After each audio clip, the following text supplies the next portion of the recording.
महाभारत की कथा में बहुत से योद्धाओं और शूरवीरों का जिक्र मिलता है। उन्हीं में से एक है शिखंडी। लेकिन शिखंडी से जुड़ी एक खास बात यह है कि उसे ना तो पुरुष की श्रेणी में रखा गया और ना ही स्त्री। कुछ लोग शिखंडी को किन्नर मानते हैं, लेकिन यह जानकारी भी सही नहीं है। शिखंडी की सच्चाई क्या है? उसका जन्म किन परिस्थितियों और हालातों में हुआ? आइए जानें इससे संबंधित पौराणिक कथा। शिखंडी से संबंधित सबसे महत्वपूर्ण कहानी यही है कि वही भीष्म पितामह की मृत्यु का कारण रहा था, क्योंकि केवल भीष्म पितामह ये जानते थे कि शिखंडी वर्तमान जन्म और अपने पूर्वजन्म दोनों में ही एक स्त्री थी। भीष्म पितामह स्त्री पर वार नहीं कर सकते थे, इसलिए जब शिखंडी ने उनका वध करने के लिए उन पर धनुष ताना तो उन्होंने स्वयं अपने हथियार डाल दिए। भीष्म पितामह ने सुनाई शिखंडी के जन्म की कथा। जब कौरवों और पांडवों में युद्ध होना निश्चित हो गया, दोनों पक्षों की सेना कुरुक्षेत्र के मैदान में एकत्रित हो चुकी थी।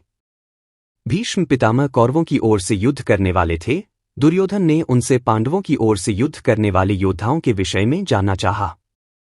दुर्योधन के इस सवाल के जवाब में भीष्म पितामह ने सभी के नाम बताए और साथ ही ये भी कहा कि वे राजा द्रुपद के पुत्र शिखंडी से युद्ध नहीं करेंगे। स्त्री रूप में जन्म दुर्योधन के मन में विषय पर जानने की उत्सुकता बढ़ी तो उसने भीष्म पितामह से इसका कारण पूछा। उन्होंने बताया कि राजा द्रुपद का पुत्र शिखंडी कोई पुरुष नहीं बल्कि उसका जन्म स्त्री के रूप में हुआ है, इसलिए मैं उस पर वार नहीं कर सकता। अब उत्सुकता इस बात की थी कि स्त्री रूप में जन्मे व्यक्ति को पुरुष क्यों और किन हालातों में बनना पड़ा।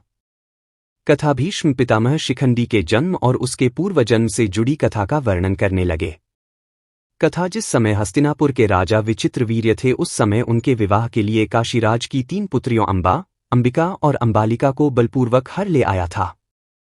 परंतु जब मुझे इस बात का ज्ञात हुआ कि अंबा के मन में राजा शाल्व के प्रति प्रेम भावनाएं हैं, तो मैंने उसे राजा शाल्व के पास भेज दिया।